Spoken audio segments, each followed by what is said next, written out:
In this series on self-directed study in philosophy for lifelong learners or students who want to learn on their own things that they're not getting in their course of studies, one of the people that we really want to grapple with is Immanuel Kant, and that is who this video is about. I have been reading and teaching and studying and producing resources on him for a great many years, and so I've got a few ideas about how you could most profitably approach this great philosopher. As with all of the other videos, it's kind of broken up into portions. So first we're going to talk about why Kant is important in the first place, what you would get out of studying him, and then we'll look at some practical questions about Kant's texts and what you ought to be engaging with. I'll give you some suggestions not only about where to start, but how to keep going, and some idea about why you would want to read this book as opposed to this book if you're interested in these particular issues and what order you might want to read them in. We'll also talk about useful secondary literature on Kant, who is somebody I think you're going to need to consult some on. And then I've got some advice that is derived from the format of Kant's works, which many people can find quite challenging, including myself, I will say. It took me quite some time, and I kind of wish I had a helpful guide like this is trying to provide you with when I first encountered him. And then we'll talk about some problems and issues that do arise, but which you don't have to trouble yourself with as you're starting out studying Kant. They're probably going to get you into trouble. So that's what we're going to set out in this video, and I hope that it proves useful for you. With any thinker in philosophy, it is a legitimate question and one that really is worth asking and getting answers to. Why should I study this thinker? What am I going to get out of it, or what might I miss out on if I decide to skip over them? And, Kant is acknowledged, at least in Western philosophy, as certainly one of the most important thinkers. Every once in a while, academic philosophers will put together lists or do surveys about who is the most important. And, he always gets into the top 10. And there's good historical reasons for that. He has been massively influential, really, I would say from his own time, except that, we're talking about maybe the later years of his own time. His first critique was not all that well received. It got a lot of fairly negative reviews, but as time went on, people really recognized how important he was. And Kant has been important in the same way that some other thinkers have, by people taking up his ideas and working with them and reinterpreting them, and by people who think that he's got things not absolutely completely wrong, but pretty much wrong, and responding to him, criticizing him. So that's a sign that he's somebody well worth engaging in. And I'll say this, so he's been massively influential on the movement that he is an early part of, German idealism. He winds up being very important in continental philosophy, that's European philosophy more broadly, influences classical American philosophy, influences quite a few thinkers and sub-movements within Anglo-American and also, Scandinavian analytic philosophy. And there's even other, you could say, strains of philosophy who are responding to Kant in one way or another. So in the Thomist spectrum, we talk about transcendental Thomism. Well, that's in part a reaction to a post-Kantian world. And so he has a massive influence, and it would be understandable if you thought, well, I need to study this guy just because I want to study other people later down the line who are responding to him or influenced by him. I think there's some other reasons why you would want to study Kant as well, besides this issue of influence. One is he's offering us a really interesting, well-constructed, perhaps even in parts true system of philosophy that is attempting to, like a lot of people before him, sort of like begin again the philosophical project. So, he's not just confined to one area, like some philosophers just do ethics or epistemology. Kant is really trying to connect, not only but connect it all up together, and to do so in some sort of thought out, coherent way. And so even if you don't buy his system, which a lot of us don't do, you can certainly find something to admire in the project itself, in the ambition, and in the structure and consistency of that. You may even find an elegance or beauty. Some people may say, whoa, that's the wrong term, but you may even find that in some of the constructions of that. And I will say this. So Kant, I'm not going to lie to you, is a difficult thinker to read and understand. It does get better and easier as you go on, but sometimes that takes quite a while. Still, there is a certain, whatever you want to call it, joy, satisfaction, appreciation involved when you figure out what the hell this guy is actually saying and what the universe, what us human beings, what other things would actually look like if he happened to be right about these matters. And so I think that there's a joy in figuring this out. He's certainly going to make you work for it. And Kant is still massively important even in present-day ethics, in aesthetics, in, to a lesser extent in political theory. But he's also a major reference point for metaphysics and epistemology, and a lot of his ideas are, so now part of, you could call it the sphere of philosophy, that you may have encountered some of them without even realizing it. And you'll even find speculative fiction writers referencing him. A prime example is if you ever read the works of Philip K. Dick, you will find characters who themselves have read Kant thinking about some of the implications of Immanuel Kant's philosophy with respect to space and time and subjectivity. So, it's worth digging into this guy. I want to say one other thing, and this is sort of a footnote. So I did a video sometime back about texts with aura, as I called them, and Kant's first critique, the Critique of Pure Reason, is one of those texts that it's kind of floating out there in internet land. People think, oh, this is the book I must read, because if I do, I'll understand everything. And so it gets a lot of press. This is only one of Kant's books.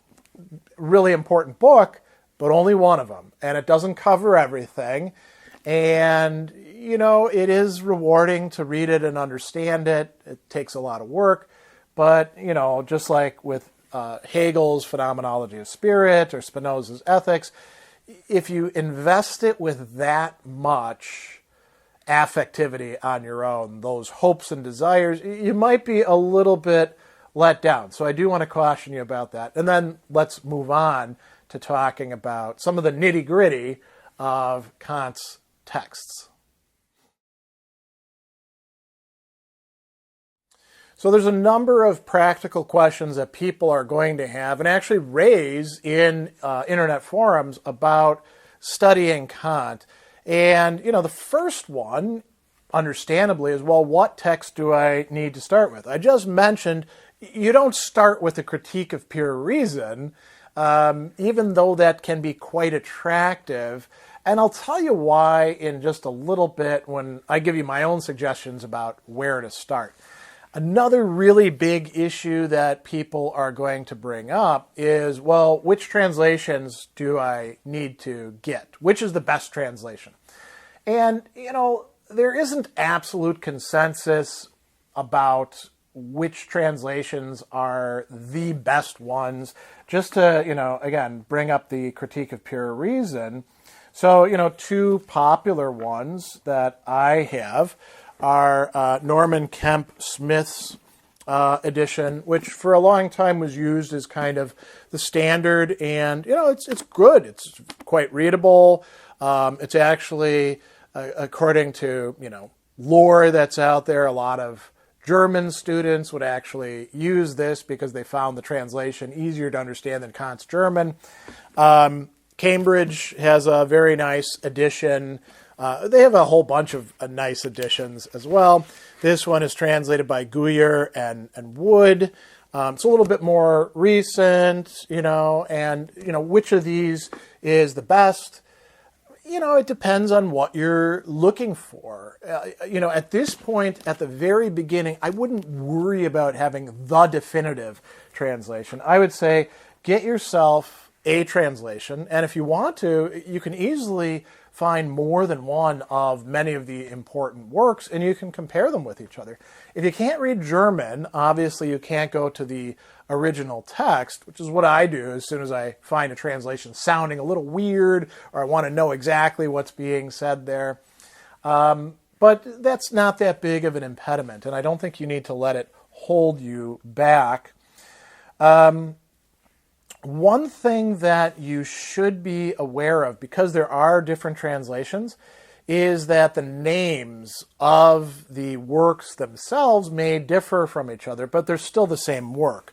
So, for example, I usually talk about the groundwork for the metaphysics of morals. You notice this particular translation, the fundamental principles of the metaphysics of morals.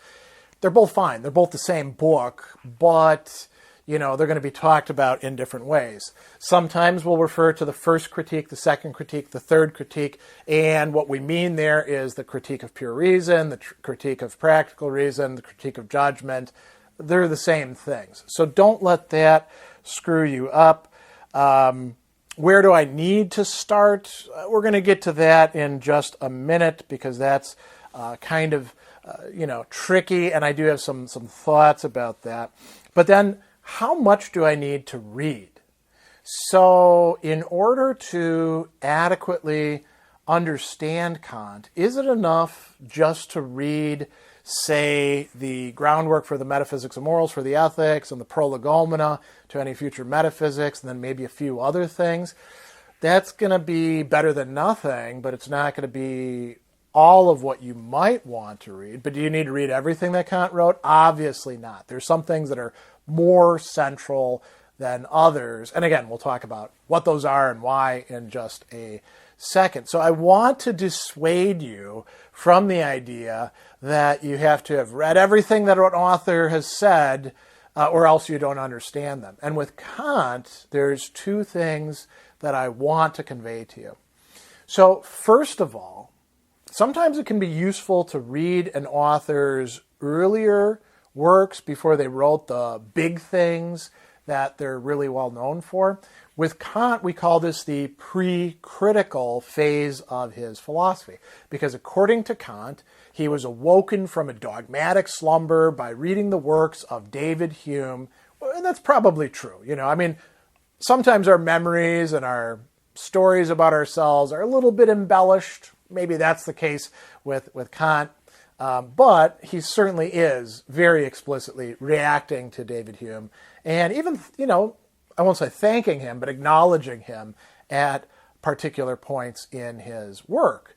You don't really need to read the pre-critical stuff. Unless you're going to be a Kant scholar, very few people actually do read those works. So I'm going to kind of put those to a side. The other thing that I've been thinking about, and this has to do with how you read. Kant is somebody who, when you read, you're consuming. And you really got to let yourself digest. You don't want to be trying to speed read through any of these things. That's popular among people who want to brag about how many books they've read. They haven't actually read, in any real sense, most of the books that they've read and gone through.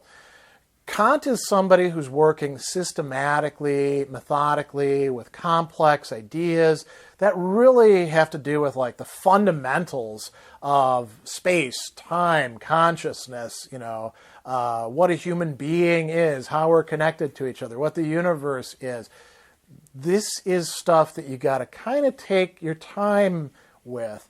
And so, when you're reading, you should actually expect that you're probably going to need to not just read, but reread and allow things to make sense to you more and more over time. And now, is that a practical question about the text? It is. It's one that you didn't know that you needed to ask. How should I read Kant? And the answer is, well, fairly slowly, and with the expectation that you're going to have to probably go backwards into the text and compare things with each other. This slow process of building. So I think those are enough of the initial practical questions that are likely to arise for somebody who is approaching Kant for the first time, or maybe after a lack of success for the first time and coming back to Kant.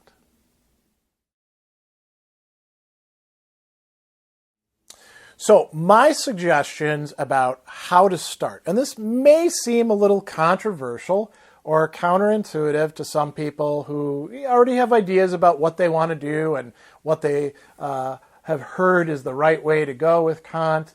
I'm not putting myself forward as like the only expert on self-directed study or pedagogy with Kant, but I'll tell you what I think probably works. And then we'll talk about where do you go after that. So not just where to start, but how to continue studying Kant. I'm going to recommend 3 works to start with. And 2 of these are works that I have developed resources on and I've taught to classes and students. And, they're sort of the beginning places for studying Immanuel Kant. And they're not the Critique of Pure Reason. That comes later. So I would say there's 2 works out there which are, they're not beginner level works, but they are at least a bit more approachable than the rest of the field that we're going into. So one of these I've already mentioned, the groundwork for the metaphysics of morals, or the fundamental principles of the metaphysics of morals. Kant did write a metaphysics of morals, and that's an important work that's going to come about later on. This is often taught by itself in ethics classes as like, here's what we're going to get of Kant. And then there's the prolegomena to any future metaphysics. And you could say that the groundwork for the metaphysics of morals, it has the same or similar relation to the rest of the moral philosophy that the prolegomena does to the theoretical or speculative or epistemological / metaphysical philosophy that you're going to find in the first critique. And Kant actually wrote the first critique and then wrote the prolegomena after that.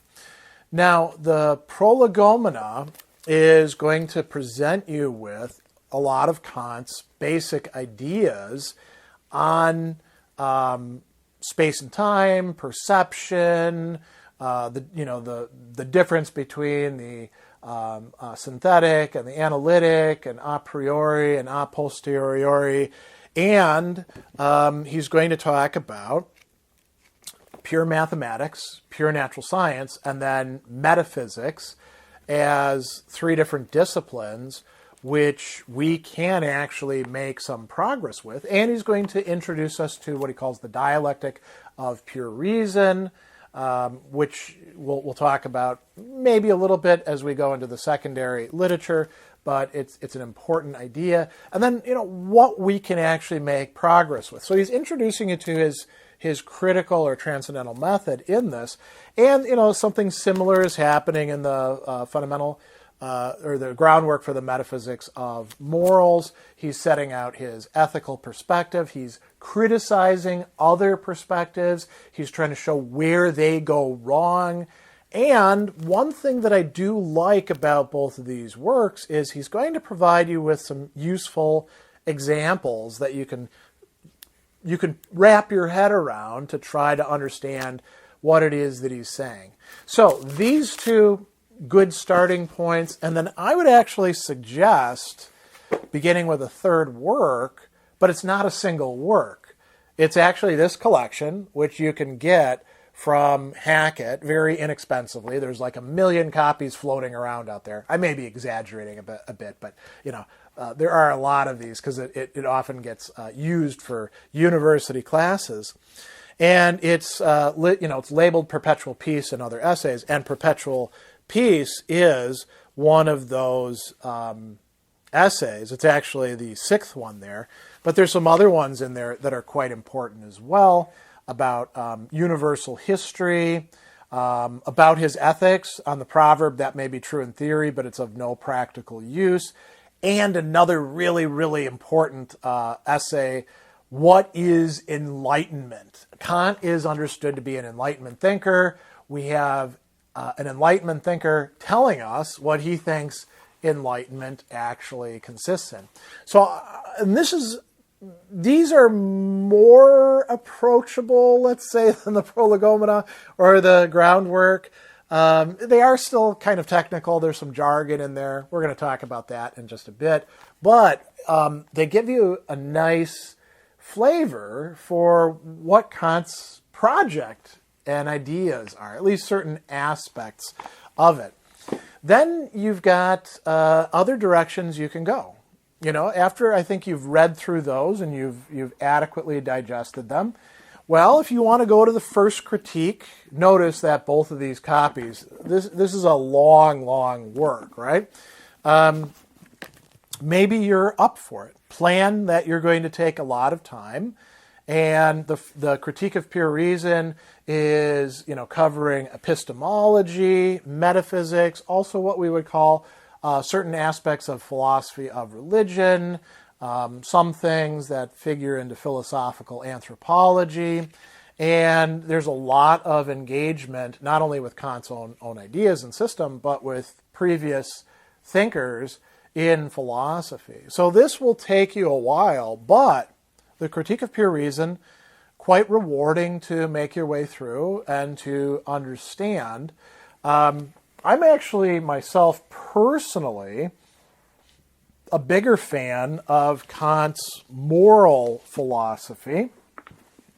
And so the second critique, and notice, quite a bit shorter, the Critique of Practical Reason. If you've read the groundwork for the Metaphysics of Morals, there's no reason that you can't read the Critique of Practical Reason, which is doing something similar to the first critique, but now for ethics, moral philosophy, and to a certain extent philosophy of human nature. And it's well worth studying and reading your way through. I think you'll find it quite rewarding. And then we have the actual metaphysics of morals. And there's no reason that if you've read the groundwork, which is the preparatory piece, you shouldn't go on to the actual metaphysics of morals, which is divided into two parts. I've actually got two different texts here to, as props, the metaphysical elements of justice, which is essentially political social philosophy, but it's Kant's ethical philosophy in its application in that field. And then this is another Hackett edition, merely labeled ethical philosophy, but what it really is the metaphysical elements of virtue. And that is where Kant gets even deeper into his ethics. And we'll actually talk about virtues, which is quite interesting because, frankly, as a bit of a side note, Kantian deontological ethics is often contraposed to virtue ethics, but Kant, like many people in his time, did talk about virtue. Where do you go from there? Well, why not check out the third critique? And notice again, we got a big old book here, and this is a challenging work just as much as the first critique is. This is about aesthetics, the conception of beauty, taste, judgments that we make, and the notion of teleology or purposiveness. So this is going to involve, artwork, but also nature and human nature, and, touch on aspects of religion as well. So this is a really interesting work, well worth getting into. It's also, people talk about the sublime. That's where you're going to find Kant talking about that. And then there's two other works that I'd like to bring up that you may find yourself being attracted to.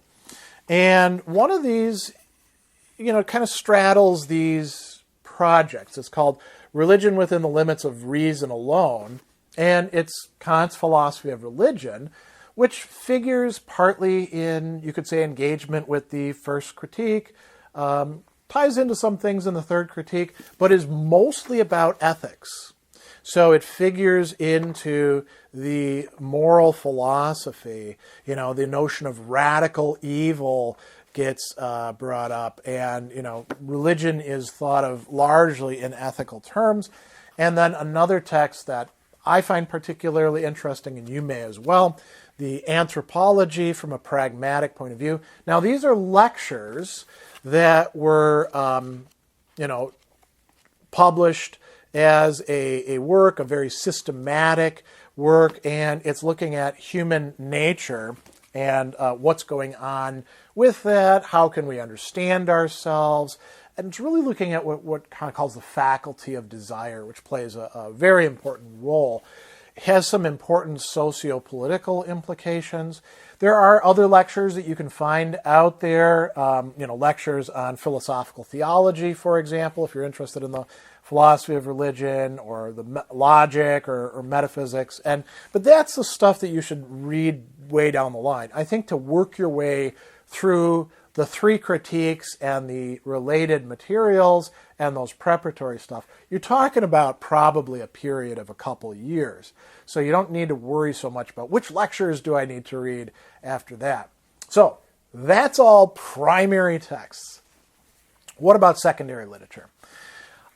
If you've watched my videos or interacted with me, you know that I'm not a fan of going right to secondary literature in order to understand things. I want people to read primary texts. That said, I think with Kant in particular, it can be quite helpful to read and make use of secondary literature, just as you would a good friend who actually has read this stuff and understands it, or a teacher who's well-versed in Kant. And I'm going to tell you about some of the secondary literature. It's a vast field, so obviously I'm not going to touch on all of it, but I'll give you my take, and I'll put a couple interesting things in front of you. To begin with, there are some good encyclopedia entries out there on Kant in the Internet Encyclopedia of Philosophy and the Stanford Encyclopedia of Philosophy. So those are free resources you can easily get. When it comes to Kant's ethics, we should mention Honora O'Neill as an interpreter of Kant. There's others out there who take Kant's work and adapt it.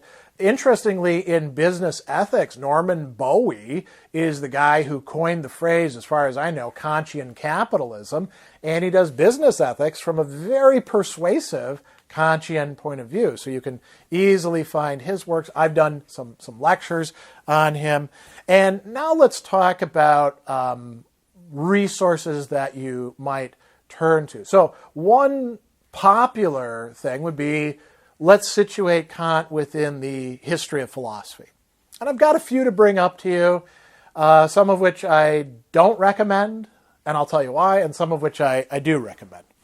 So, very popular book you'll find all over the place, Bertrand Russell's History of Western Philosophy. He's not the most sympathetic reader of Kant. He will say, for example, this is in the beginning of it, the critique of knowledge as a means of reaching philosophical conclusions is emphasized by Kant and accepted by his followers. There's an emphasis on mind as opposed to matter, which leads in the end to the assertion that only mind exists. So bing, bing, bing, alarm bells go off already there, because Kant doesn't say that. There's a vehement rejection of utilitarian ethics in favor of systems which are held to be demonstrated by abstract philosophical arguments. Utilitarian ethics wasn't around when Kant was writing. There's a scholastic tone which is absent in the earlier French and English philosophers. Well, no, that's not true either. So, I mean, this should tell you, I don't know if this guy knows what he's talking about. And you're going to find that there isn't that much here, right? It's only a matter. So he begins on page, here we go, 701 and finishes up on page 718. Not enough to really learn about Kant. A recent history of philosophy, A.J. Greeling, which is, a bit better. Starts out with, here's a claim that few who are knowledgeable about philosophy would dispute. The three greatest figures in the history of Western philosophy are Plato, Aristotle, and Kant. So you read that and you're like, that's pretty good. He really likes Kant, doesn't he? And it's not bad. It's, telling you a little bit about the guy and his, history and, centering him in this. But you're not going to get very much of Kant's actual teaching in this. So again, page 256 to page 268, 12 pages, not that much. What would be a good contrast? It's hard to go wrong with Friedrich Cobbleston's History of Philosophy. He devotes, if I remember right, 5 chapters of this particular, 6, volume to 7 actually, because he talks about the opus posthumum to Kant himself, and you can see that it is a pretty substantial part of this particular volume. And Cobbleston was writing this for students. This is what we would use as beginning points back in graduate school. And so if you want something, it's still hard to surpass in histories of philosophy, Cobbleston. A couple other ones that I think might be of interest. So McIntyre's A Short History of Ethics actually has a chapter on Kant. And I think it's also rather short. It's centered just on ethics and social political philosophy. And I think that it's decent. There's actually an interesting essay in this volume, History of Political Philosophy, edited by Leo Strauss and Joseph Cropsey. And this is kind of nice because it's pretty substantive. We're talking about 40 pages or so about Kant's, the implications of Kant's philosophy for politics. And Kant did write a lot about history, a lot about society, so that's pretty good. A couple others that I'll recommend in terms of history stuff. So Terry Pinkert has this very, very nice book, German Philosophy, 1760 to 1860, The Legacy of Idealism. Kant is right there in the middle and, of course, massively influential on all the stuff that's coming later. Pinkert's a good scholar, too, so worth checking out. And then I cannot recommend this book highly enough, the late Schneewin's The Invention of Autonomy. And why did he write this book in the first place? So he tells us in the preface, I started on the work that led to this book because there were many aspects of Kant's moral philosophy I could not understand. I thought I would have a better chance of understanding them if I knew what questions Kant believed he had to answer when he began considering the subject, right? And the explicit discussion of Kant isn't until the end, page 508, but it's a really substantive engagement, and it gives you a lot of background on thinkers that are leading up to Kant and this idea of autonomy. Now we get into some other things that might be good resources. So, some representative books, Kant, A Guide for the Perplexed by Sung, and Kant by Alan W. Wood. You can get things like this. It's kind of hard they are more readable than Kant himself. They are good in taking Kant's ideas and putting them into perspective with each other. A very interesting book along those lines is by W.H. Werkmeister, Kant, the Architectonic and Development of His Philosophy. You want a systematic discussion of Kant and how his philosophy is developing and what's going on in it. This is a good book for that. I can recommend it. Something else that's a little bit misnamed that I thought, as I was looking around for resources, there's this thing called a Kant Dictionary, which you will find in various, mostly university libraries. Howard Cagill, and this is part of the Blackwell Philosopher Dictionaries. It's not a dictionary. It is instead something like an encyclopedia, right? So here's the first entry, a priori, a posteriori, and you notice that the explanation of it goes on for 3.5 pages. That's exactly what you want.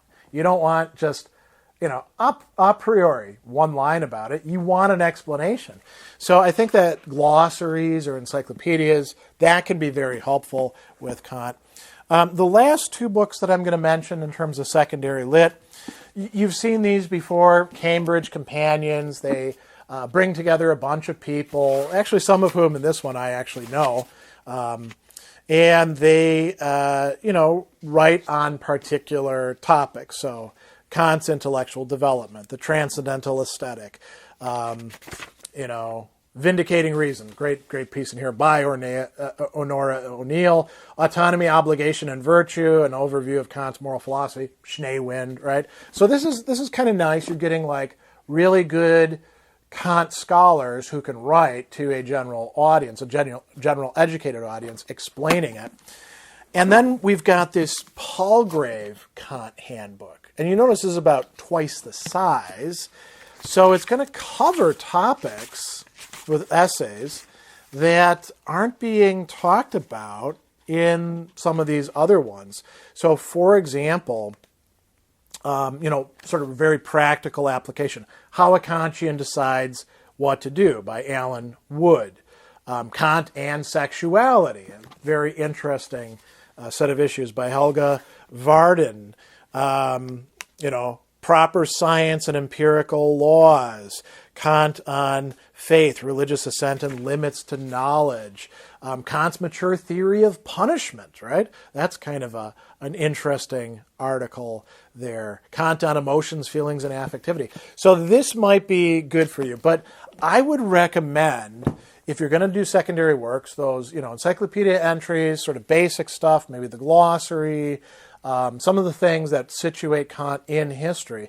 And then later, after you've read some Kant, then go to those essays and see if they help you put things into perspective. So that's a lot of advice I've thrown at you. I'll just reiterate, where do you start? Well, with the prolegomena, the groundwork, and then those selected essays that you can find in the volume Perpetual Peace and other essays. I got a good bit of advice for you that has to do with the format, or we could say the style of Kant's works. So the good news is this. They're systematic, right? He is advancing from topic to topic in a way that he thinks makes the most sense, the best way to present stuff. Is it always the best? Well, this varies from reader to reader and also from time to time. But you won't have Kant just like throwing ideas out there willy-nilly, and then you have to put them all together. He's done the putting it together for you. That's the good news. The bad news is Kant writes in something that I like to, when I'm explaining it to students, I like to call it the code. Because students read it. And I have undergraduates reading Immanuel Kant, and they're not philosophy majors. And they pick it up and they start reading the book and they're like, what the hell is this? And then we talk about it in class. So, jargon like transcendental. What is the relation between that and transcendent? Or aesthetic, right? Or a priori, a posteriori, synthetic, analytic. All of these jargon things. Heteronomy. What do these mean? Well, again, there's a good news, bad news. The bad news is that Kant is using all of this stuff all the time because it's his technical language. The good news is, once you've actually figured out what the hell he's saying and means by these terms, and very often he'll give you explanations, you can decode it and you can sort of translate it in your mind and figure it out, and then you understand what he's actually saying. There's one other piece of bad news. Sometimes these terms are used in somewhat different ways by Kant than they are by later philosophers who used Kant's terminology and twisted it in different ways. So you want to look at how Kant is actually using the term. But he's not the first to use all of these terms. A priori, a posteriori, long established. I mean, going back to Thomas Aquinas, it's there in Hume, right? So those are just fine. And very often, as I mentioned, Kant will give you partial explanations, at least, of what he means. So that's one thing. Another thing to keep in mind that may be very, very helpful is that Kant understands the human being in terms of what he calls faculties or capabilities, ways in which we get things or are moved or act or things like that. So, sensibility, Sinnlichkeit, is the lowest, and then we have the understanding, and this is where we get like the categories coming in and all that, and all of that works together and interacts with the world that we encounter. Then we have the faculty of reason, Vernunft, as opposed to Verstand, which is understanding, and that's something distinctively human, which interacts or interfaces with these others. We also have like a faculty of desire, and we could go on and on and on about that. But a lot of what Kant is doing is, makes it difficult to understand. Once you see that these are kind of layered onto each other and as I said, interfacing with each other and interacting, the picture gets a lot clearer, right? So he's going to use these terms consistently throughout his work. So that's another piece of good news for you. I often tell my students that the two biggest obstacles to them understanding Kant are the code, which hopefully I help them with, and then this, let's call it, does he really mean that? Sort of incredulity that comes with things. I mean, Kant, for example, thinks that morality must be absolutely universal and exceptionless, or it's no good. And he would be like, really? He really thinks that? Consequences don't matter at all. Yeah, he really thinks that.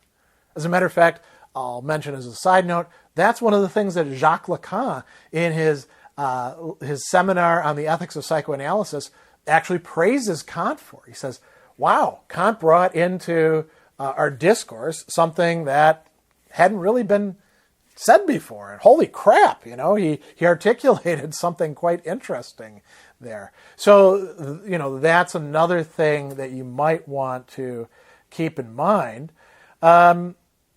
The other things that I want to say about Kant, I want to stress again that you got to read him slowly. You cannot skip steps with Kant or skim or speed read and hope to get much out of it. And if it takes you what feels to you like a longer time than you'd wanted to put in, that's just the way it is. And you may have to readjust your reading schedule or your expectations about what you're going to do. I also want to say that in Kant's works, you're going to see him approaching the same topics sometimes in new ways. So, just as an example, the Prolegomena and the First Critique, they go together, but Kant says, I'm presenting things this way in the Prolegomena, this way in the First Critique. I mentioned religion within the limits of reason alone is also a work of ethics. So the moral philosophy stuff is getting treated again in that work. Anthropology from a pragmatic point of view, a lot of ideas that were previously raised get reconsidered in there. So that's important to keep in mind as well. What else? I think that with Kant, don't feel bad about using secondary literature. Don't substitute reading secondary literature for actually reading Kant, but it's perfectly fine to go to, the Kant dictionary and see what these terms mean, or to read other people's takes on what Kant is saying. Again, Cobblestone, not going to steer you wrong, might be very helpful for understanding what Kant is saying and how the parts fit together and why Kant is so important to read. And the last thing that I'll say, I brought this up a little bit earlier. Kant will give you examples. Focus on those examples. Realize that they are just examples, not the totality of what it is that he's teaching, but that he's giving you a gift in providing you with these examples.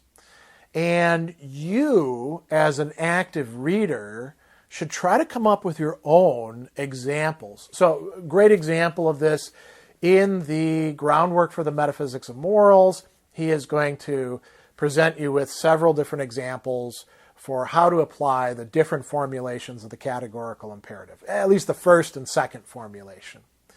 Come up with your own. This is what we do in classes, by the way, and in assignments. Come up with your own examples and then apply what Kant is saying to that. If you're trying to think about space and time and mathematics and geometry and you know enough about those things, see if you can come up with some examples that work for that for you. And that will help you to better wrap your head around this difficult set of ideas that Kant is proposing to you. So maybe that will be helpful as you approach Kant's works. There are a number of issues that you could easily get caught up on and snagged on and think about too much, and they'll keep you from making the kind of progress in understanding Immanuel Kant and his works that you want to make in studying. So I'm not going to say that these aren't important or they're not real issues, but I would caution you against giving them too much space in your head. Don't worry over much about them. So the number one thing, don't worry about whether Kant has everything right. Before you get caught up in that, especially if it's some minutia, like, Kant is saying this, but I think it has to be this way. Well, if you're going to do that, it's sort of like stopping the conversation right at the beginning. And if you want to understand what Kant is saying, you got to give him some leeway. You got to give him some headspace, so to speak. Imagine that he's actually got things correct. And also, if you're coming right out of the gate and you think that Kant basically has things wrong, that's probably because you're approaching him with a whole bunch of assumptions of your own in a very rigid manner. And that's not a good way to read any philosopher. That's going to get you into trouble. So I would worry about, deciding whether you think Kant is correct or not until you I won't say understand the entire totality of his system, but at least understand big parts. Then you can start to worry about that. And, similar issue arises, well, what about Kant's own assumptions? He's assuming a Newtonian, Euclidean approach to time and space. And you can say, yeah, of course, because he's a creature of his time. I mean, you can say something similar about Aristotle and Aristotle's physical theory. Kant could have some basic assumptions wrong. He also didn't know an awful lot about people out in the world, outside of Central Europe. He just, read about them in different ways. So, he's not working from a great knowledge base or experiential base. That doesn't nullify what it is that he's saying. It just contextualizes it, right? So you don't have to say, well, he's from an earlier time, so how could he possibly understand anything? Read his stuff and see what he actually has to say. That will be more profitable to you.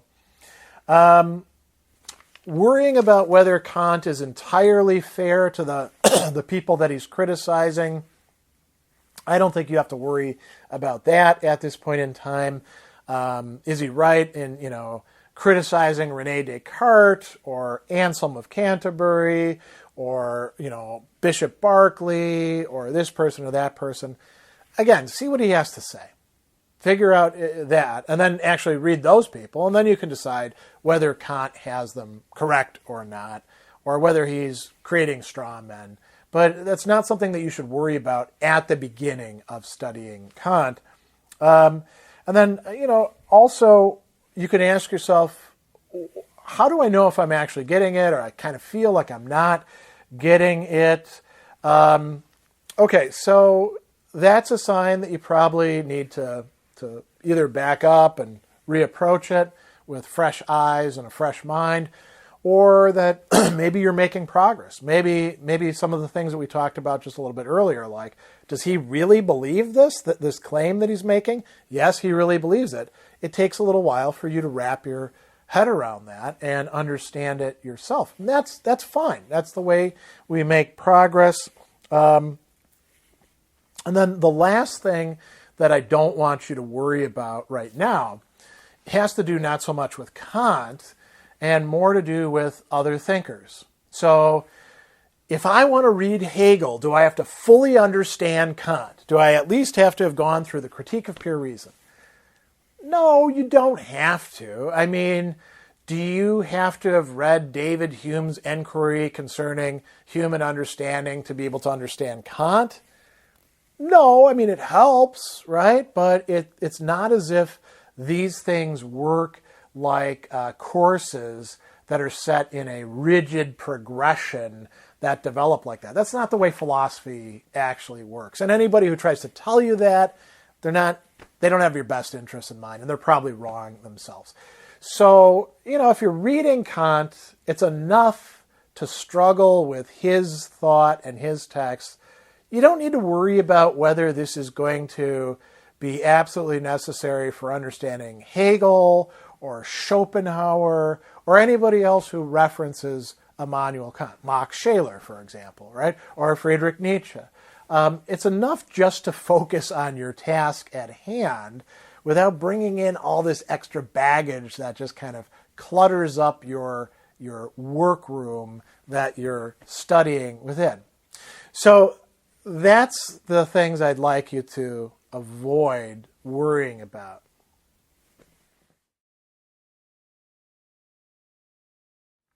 Well, this turned out to be quite a long video. It turned out that there was a lot to say about this great thinker, Immanuel Kant. My hope is that you will take the things in this that are useful for you. You might actually, as you're going through and engaging in study of Kant, maybe you come back to this and see whether there was anything that was said that you might have missed the first time that turned out to be useful, or that you tried and I was wrong about, right? So take this all with the proverbial grain of salt. But I have been reading Kant. I struggled with him at the very beginning. As a matter of fact, I'm going to close this by telling you a little story about my own background.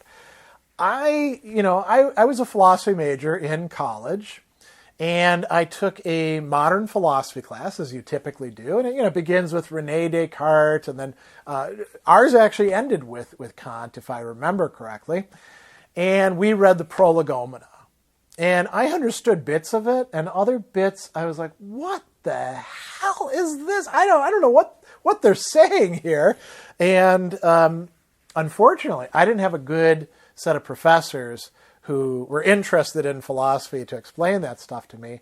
And so, I read some summaries about Kant, and that kind of helped me, so secondary literature. But I didn't really understand Kant until I got to graduate school. I mean, the ethical philosophy I'd gotten in dribs and drabs. I hadn't read the groundwork until I got to grad school and was required to read Kant in a variety of different classes, bits and pieces, and then to prepare for my preliminary examinations and the comprehensive examinations, I had to read a lot of this Kant stuff, right? And it took me a while. It's going to take you a while too. That's okay. It doesn't mean you're dumb. It doesn't mean that you're not applying yourself. It just means you're engaging with difficult material. It was hard for me. It's going to be hard for you. But I will say that if you do put the time in, you will find it, even if you don't agree with Kant, I don't, you will find it enjoyable and rewarding at some point. So on that, I will close, and I hope that this proves helpful for you and it encourages you to study the works of Immanuel Kant.